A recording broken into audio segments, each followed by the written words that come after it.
पुण्यात्मा, आप कोई पहली क्लास का बच्चा है, कक्षा का, यानी आज नाम लेने आया है, या 1 महीने 2 महीने 6 महीने हुए हैं, ये तो प्रथम कक्षा के बच्चे हैं। और जिनको द्वितीय मंत्र मिल गया वो समझ लो मिडिल पास कर गए, मैट्रिक। और जिनको तीसरा मिल गया वो तो कंप्लीट, यानी उन्होंने अपनी शिक्षा लगभग पूरी कर ली। लेकिन ज्ञान फिर भी साथ रहेगा।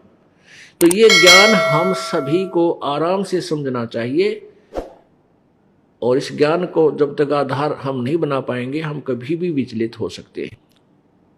क्योंकि तीसरा नाम प्राप्त भी कुछ ऐसे प्राणी भक्त हैं जो ज्ञान से आंशिक परिचित हैं, इसलिए उनका आता रहना बहुत जरूरी है। रह रह कर ये ज्ञान नई उमंग देगा, आपको नया रास्ता देगा, और आपको एक प्रकार की ऐसा जो हलचल मचेगी कि सचमुच ये ज्ञान तो मैंने कभी सुना ही नहीं था। जबकि आप मान चुके होंगे कि हमने तो बहुत कुछ सुन लिया है, तकरीबन हम समझ चुके हैं। तो इसलिए रह रह कर इस परमेश्वर के ज्ञान को सुनते रहना चाहिए।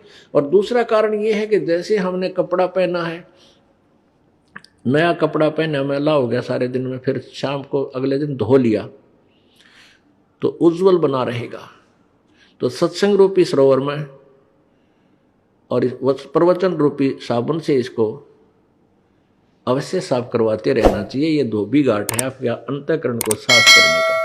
तो यहाँ आते रहिएगा, इससे भी बहुत लाभ होगा आपको।